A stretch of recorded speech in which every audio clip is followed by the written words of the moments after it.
Well, today's been about being able to show some of our customers some of the different leaf shapes and colours and different possibilities that are out there from different veg that is some that's been very old and trying to reintroduce, and then some new varieties that are coming in, and really just showing what we can do to provoke a little bit of thought and an interest into food and brassicas, really.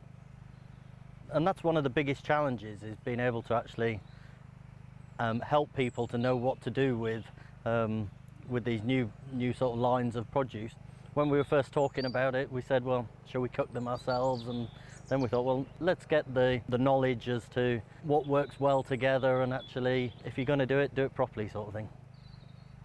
I'm in chef heaven here, chef garden heaven really. I know it isn't a garden, it's a field in the middle of Lincolnshire, but you know, as a chef, I've come into this incredible trial plot, and I'm just looking, and I'm just wanting to just gather it all up and take it all home with me to my kitchen and cook it. But instead, what I decided to do was set up a fantastic, I'm calling it my sprout box kitchen, because their sprout box is upturned, and we're going to cook for the guys, for the management, and some very senior customers that we've got here today. And we're going to show them that actually brassicas aren't just about being boiled or whatever, they're about adding different flavours. Today I'm going to be using things like pomegranate syrup, I'm going to be using poppy seeds, I'm going to be using soy and a Japanese mirum. I'm going to be using lots and lots of different flavours to create something, I think, hopefully incredible, and really to show you how quick and easy it is to cook a plateful of wonderful brassicas, really.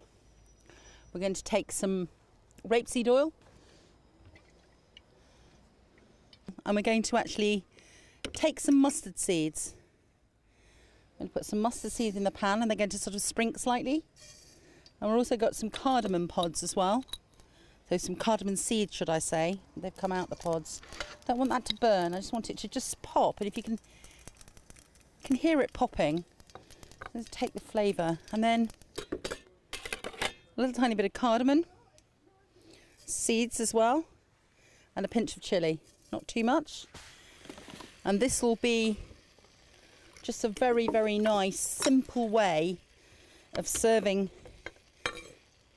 the greens. But I'm going to actually not cook them beforehand, I'm going to do them raw. We just want to cook in some of the flavour. A tiny bit more oil. So we've got some flavours going on here, and then we're going to start to add some of the greens. So we've got just some of the regular kale, as I call it, and we're going to add, this is a sort of stir-frying steaming method. I'm going to add a tiny bit of water to it as well. It could be a bit of vegetable stock if you wanted, and it just prevents the greens from actually burning at the bottom. I've also got one that's got purple in it as well. Now, look at that. It doesn't get prettier than that, does it? And more healthy. But in goes those little bits as well. Look at that. It looks much better than that. Absolutely gorgeous. My passion actually is brassicas. They're absolutely brilliant for you, but they're so easy to cook and they're so easy to prepare, and they can sort of transform a dish with their kind of vivid green colours, their vitamin content, all that sort of thing. They are really the superfood. They've always been there, but no one's really recognised it before.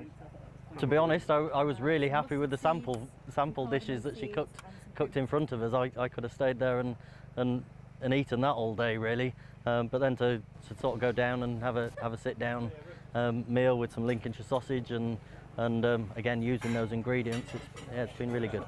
And the cooking and the tasting of the food has been really, really good to get that message across of how versatile and how these vegetables can actually be the main part of a meal rather than an accompaniment to a meal. Well, we'd like to help our customers to lead in the marketplace. That's the thing, and that's what today's about, is getting our customers out so that they can understand what's possible, and we can work together to get them onto the shelves, because we can produce these crops year round, and they are great crops to eat. They're very nutritious, very healthy, and support the British farmer, really.